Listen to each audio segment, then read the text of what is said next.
Incredulous, Chapter 10. Today is the first day of what's left of your life. In my experience, I've learned that there are no coincidences, said Tarek, after listening to their stories.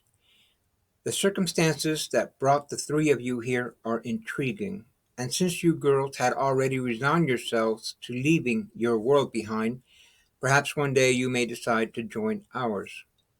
Catherine winced and put her hand to her abdomen. I think my baby likes that idea too. "If you like, you can address me as Cat," said Catherine. "My grandmother sometimes used to call me that." "How far along are you, Cat?" asked Raven. "About 3.5 months," said Catherine. "I've heard talk of Lemuria. Is that where we're going?" "Not exactly. We'll rendezvous with another submarine first, then we will dock at the floating city of Antares. In time you will see what we call Lemuria," said Raven. "Our Lemuria is a city built within a cavernous mountain in Siberia, not the ancient, legendary, Atlantis-like colony said to be located in the Pacific Ocean."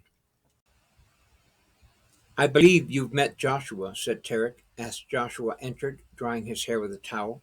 "Until recently, Joshua was not part of our team. He too is new to this world. You're welcome to sit in on a discussion we were having just before we received the Mayday." "What was the discussion about?" asked Tricia. "Until lately, Joshua was a priest of the Roman Catholic Church, an exorcist in fact. I was assuring him that with the exception of John, none of the other gospel writers knew Jesus personally." Tricia looked at Catherine, each raising an eyebrow. "Oh, I wouldn't miss this for the world," said Tricia, resting her chin on her hand. "I'm a preacher's kid. I hate religion.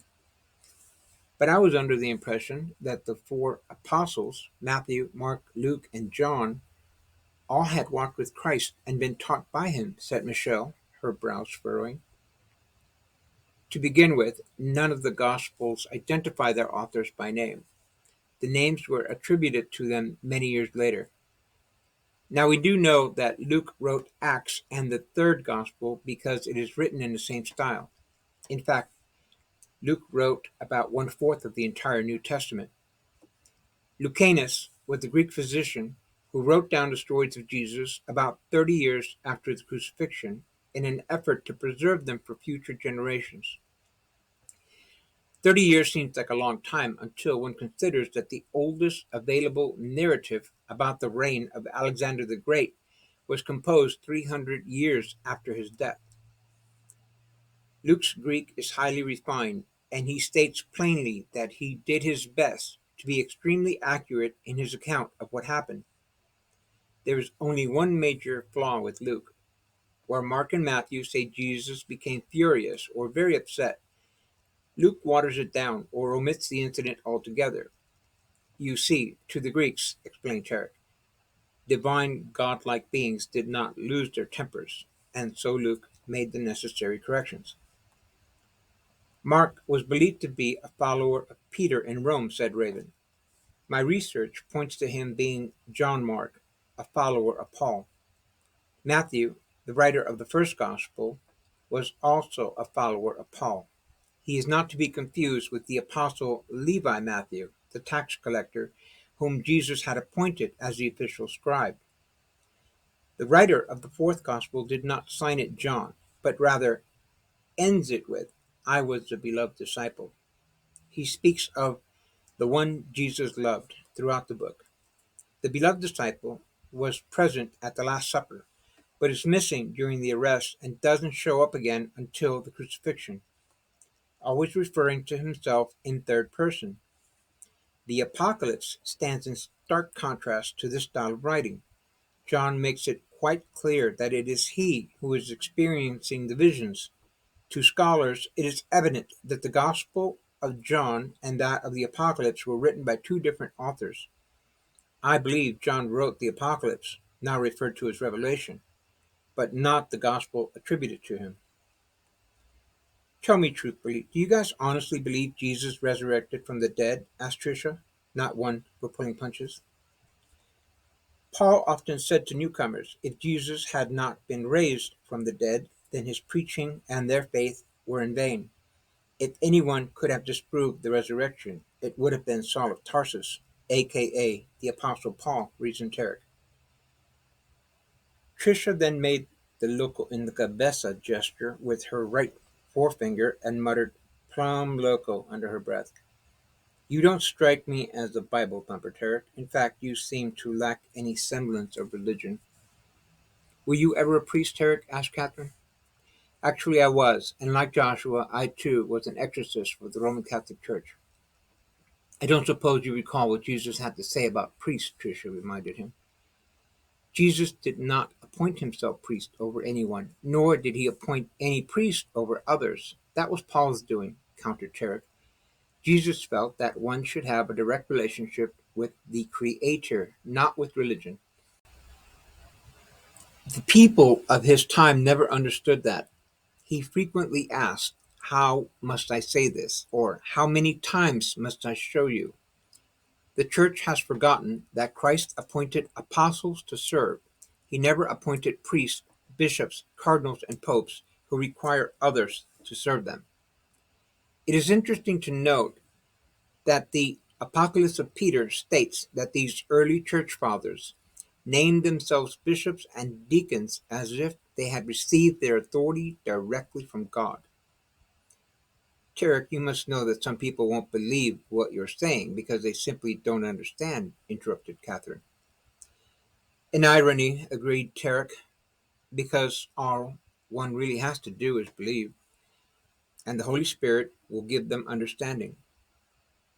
In my opinion, one of the biggest stumbling blocks to Christians today is the Pauline doctrine, which is not necessarily Paul's teachings. To begin with, the first leader of the new Christian movement is considered by the Roman Catholic Church to have been Peter, but history is quite clear on the matter.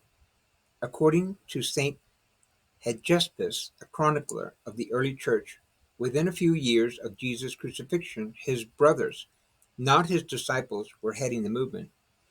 James the Just was the first leader, and after his death, he was succeeded by Jude. Jesus' brother Simon held the position last during the Jewish revolt. The church created by Paul was constantly at odds with the Jewish synagogue and the Jewish Christians of Jerusalem, taught by the original disciples who adhered to the teachings of Jesus.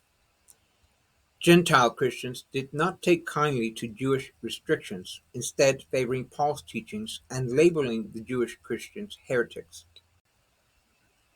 The Gospels and Acts all came about after the Great War, said Raven. The Romans had just decimated the Temple of Jerusalem. In fact, they deliberately razed the temple to the ground. Perhaps the time had come for Christians to distance themselves from their Jewish roots and align with Rome.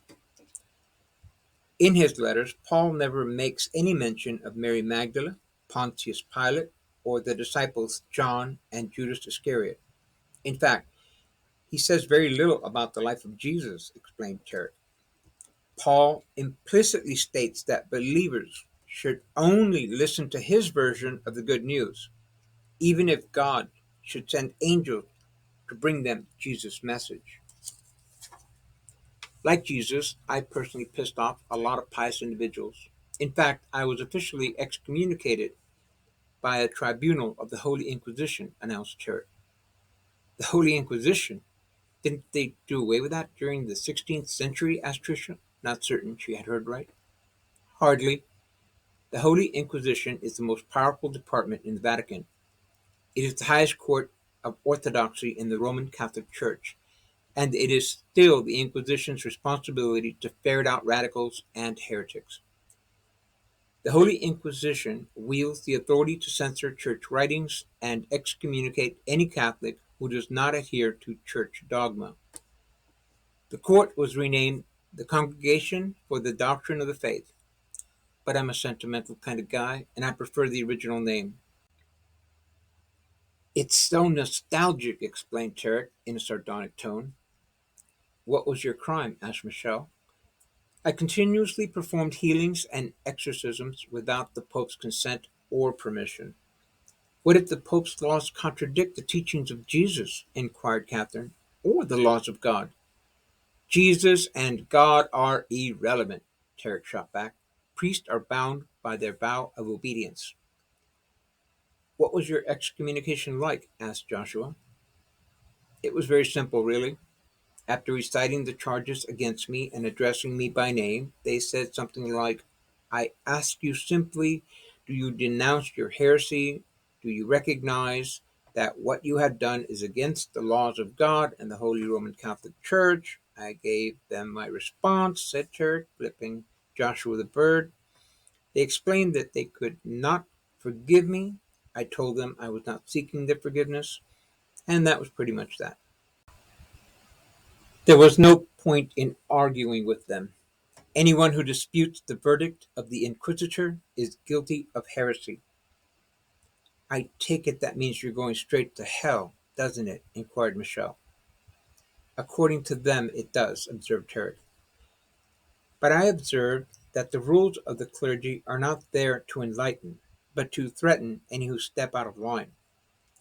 The Church is a structure that is superimposed on Christians, and they are not really permitted to be part of it.